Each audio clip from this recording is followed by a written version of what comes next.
Ma mission TV, le miroir du monde. Alors, baluka biso solution na mboka na biso ape toza na bato bakoki kosala misala o ba chinois basalaki. Toza pe na bato mayele ya makasi o bakoka kosala bakanivo makasi bapesa biso confiance. Tosala musala po eza mboka na biso moko tokoki kolinga kufa boyete. Justement, ils a pas si mingi, pas si parce que Régis des Ossa Moussala, en principe, il doit travailler en collaboration avec le service OVD. Mais Sali Moussala, ceux qui battent de collaboration, ceux qui nini, parce que je dois à tenir compte, il y a des gars, tout ça dans le mois d'avril, alors il nous a la retraite, il a pas si mingi parce que passer le rôle à boyer, il a mis tout ça dans la carte, il m'a dit soutenir. Donc c'est là, il a sous à la montée. C'est-à-dire, ça manque qui a suivi. Manque qui a suivi, c'est là où où il baby kala. Voilà les dégâts. Vous avez peut-être payé bandé. Bako bibandenge nini bana bana bakenda ba classe ba apela ba entreprise na bango. Alors misali ya batezo pe ba po nini ba caniveau malonge zate. Baseli biso ba caniveau mo mike ezokoka ko supporter charge ya maite yango tozo mona ba dégâts o. Dégâts o ekokani nde mona o esa makina zape.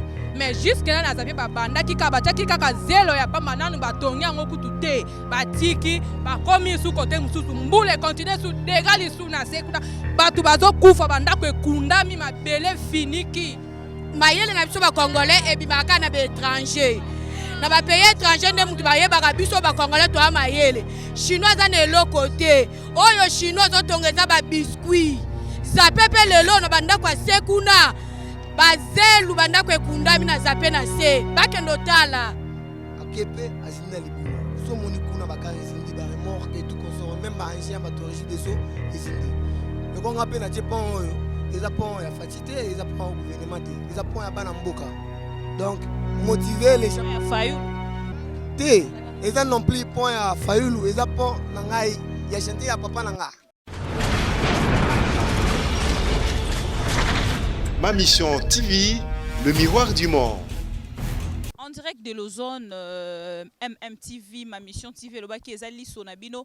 Et si ka information ezali pourquoi pas kokita temps réel awande sika tokiti lobimbula ya makasi enokaki awana Kinshasa et toyebaki ke bande kona biso ya régie de zo soki bomoni bongo ba déviation et salamaki déjà ba tcheki ba panneau na bango ezola kisake ba meka ko dévier parce que awa régie de zo sana musala nyoso pona intérêt à population mais à notre grande surprise na butu ya lelo nzela e katani banda koyo bozo tala bino moko et ça dit séparation penza totale na bandaku oyo eza na ngambo na bandako oyo eza na ngambo donc mituka ebaluki mituka etikali awa na kati possibilité kutu ya robimisango ezali penza mingi te pona nini parce que mvula wana ezalaki tellement munene et bino moko bozo constater siko problème na biso eza mingi kokende kotuna est-ce que régie des eaux pendant que azwaki organisation topé mitindo ya kosala na kati ya nzela est-ce que akotaki en collaboration na OVD pona koyeba ndenge bakobuka pona kotia batio ezali pona intérêt à population bien sûr. Mais est-ce qu'ils se sont préparés? Ils s'étaient préparés, c'est préparé qui vraiment pour déjà lobby problème et koki kozala nini na kobuka nzela bien sûr c'est bien bon parce que route matadi eza nzela oyo esalami pe kala eza nzela ya lelo te route matadi eza nzela oyo euti na ozone na kantia teti kuna na ngambu ya ipene donc toza na kati ya route matadi bino moko bozo constater que ba dégâts esalamaki tokoluka peut-être bandeko bazalaki ki sur place ba meka koyebisa biso nini ekomaki penza est-ce que bato bakufi ya eu de blessés bato oyo bazalaki sur place bangonde bakoyebisa biso ma mission TV liso na bino sika information ezali lito inabino pourquoi pas makolo na bino kokita en temps réel yango tokiti lelo to meka un peu quoi interviewer quelques personnes. Bonjour monsieur. Bonjour maman. Papa ozalaki omonaki tenga na passager na outil vers Ipen précisément na Zapé.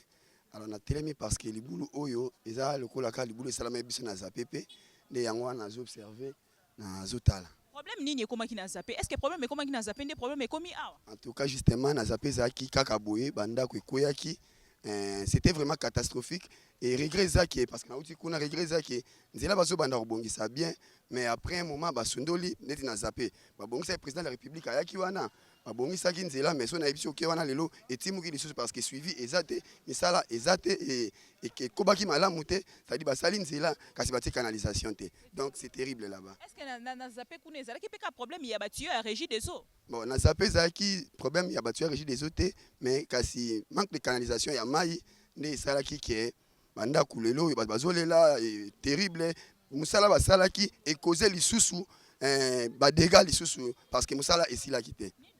Par rapport ya oyo ekomi awa lelo tomona ke lelo penza epesi pasi na bandeko oyo baza na ngambo kuna bandeko baza na ngambo kuna donc kobima na bango na boye ekomi pasi faut koluka kobimela na ngambo ya 18 parcelles. En tout cas justement eza pasi mingi pasi parce que régie des eaux ça musala en principe il doit travailler en collaboration na ba service au OVD mais basali musala ceux qui back de collaboration ceux qui nini parce que j'ai dois ça à tenir compte il y a ba dégâts tout ça dans mois d'avril bambula ya minene koya alors ekozala regret ça passe mingi parce que ba passer le rôle la boyer ba mi tuko ça na kati ekobima lisuste pour c'est là eza susu malamu te ça dit ça manque ya suivi c'est là aux zones où baby kala bakoko ko bongisa banda kala mais négligence voilà les dégâts où ça peut-être peka ebandeli suite nango yozala terrible et c'est presque partout.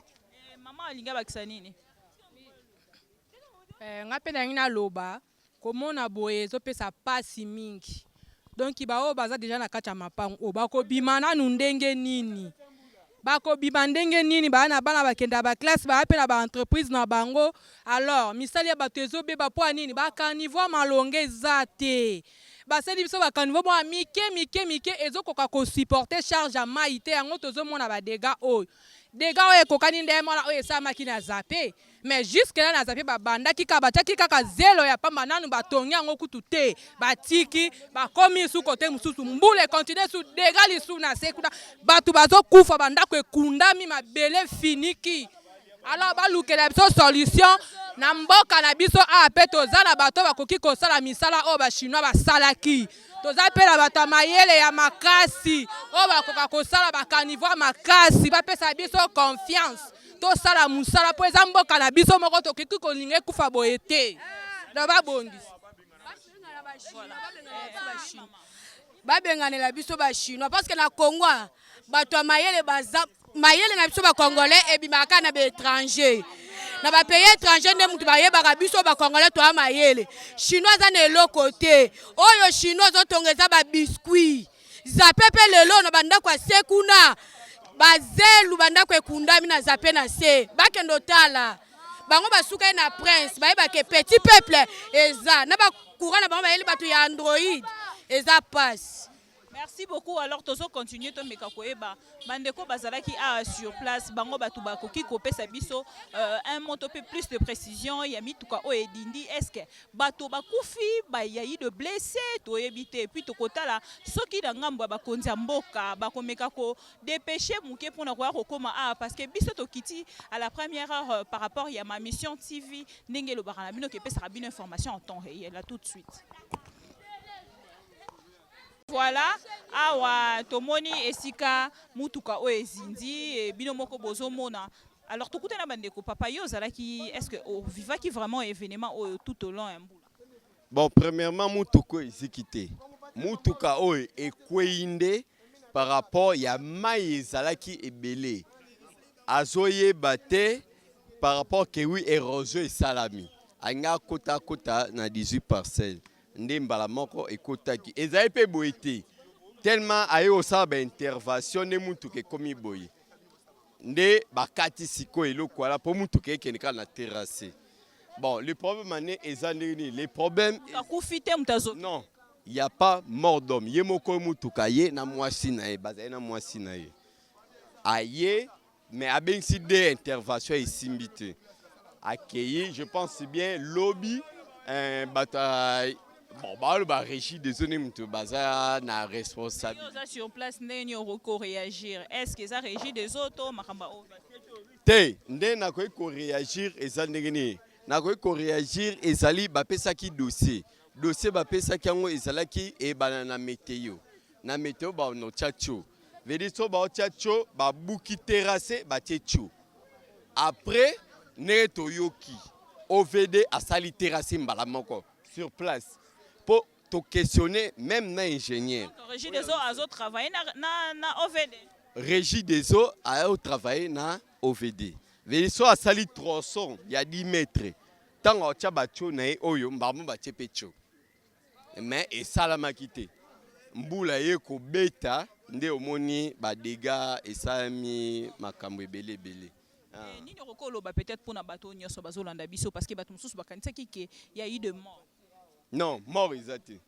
Mort exact en tout. Dégâts mitu. Et ça ba dégâts matériels ba mapa mususu balupango ekweyi na ba mituka ndenge bomoni wana en tout cas mort exact na honte. Veut dire ça que oui basa la kaka que oui rapidité.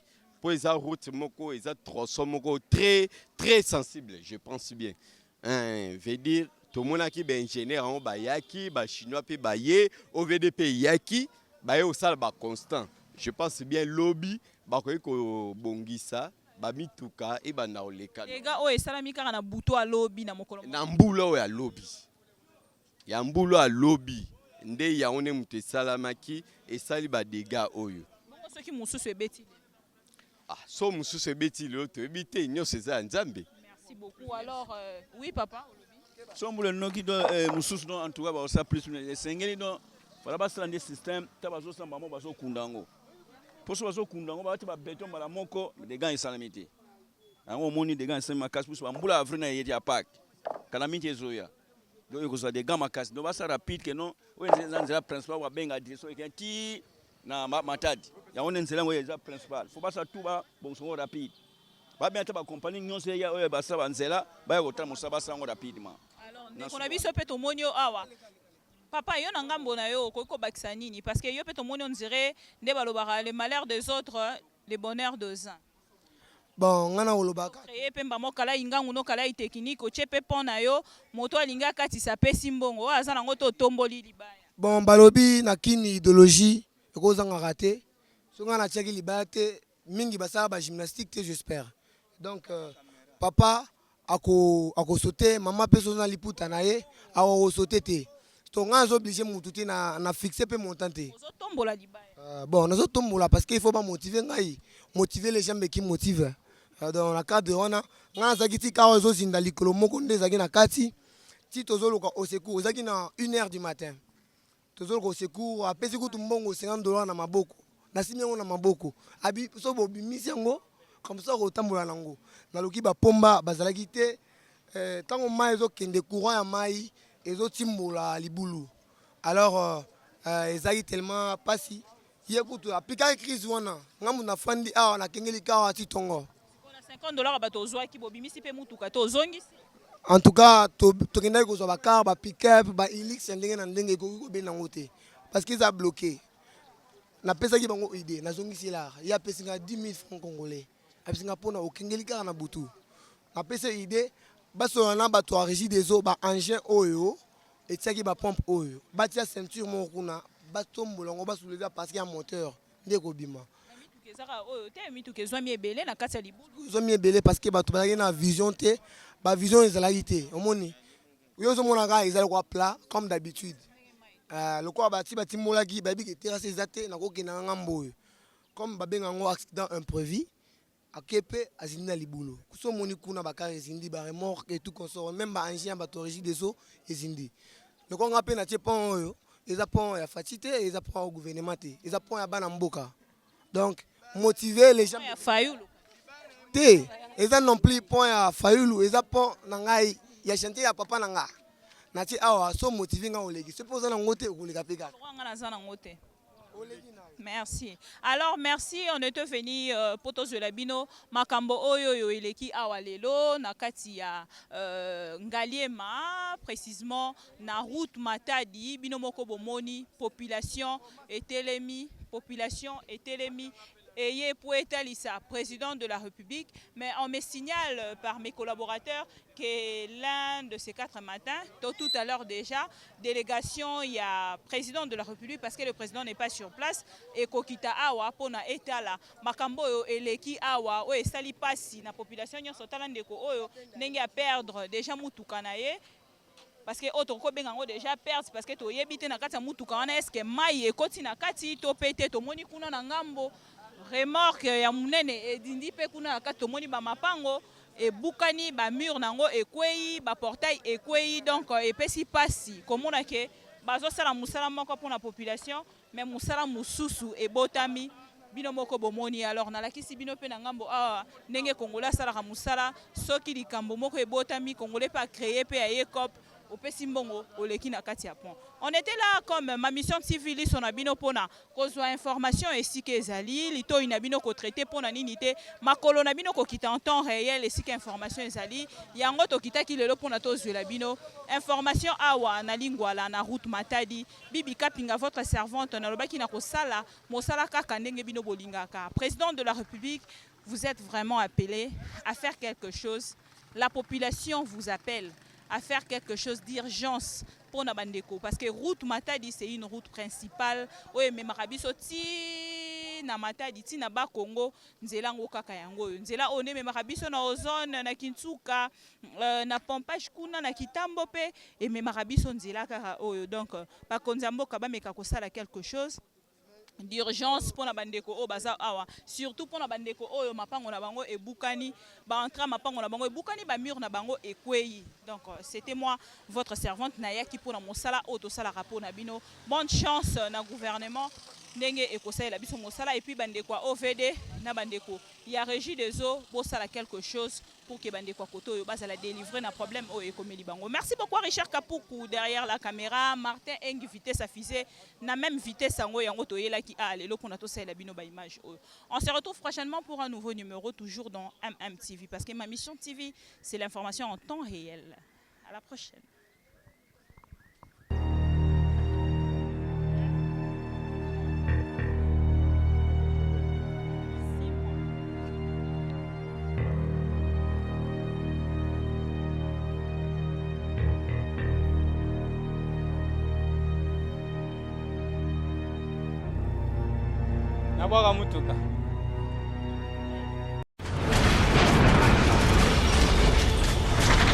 Ma mission TV, le miroir du monde.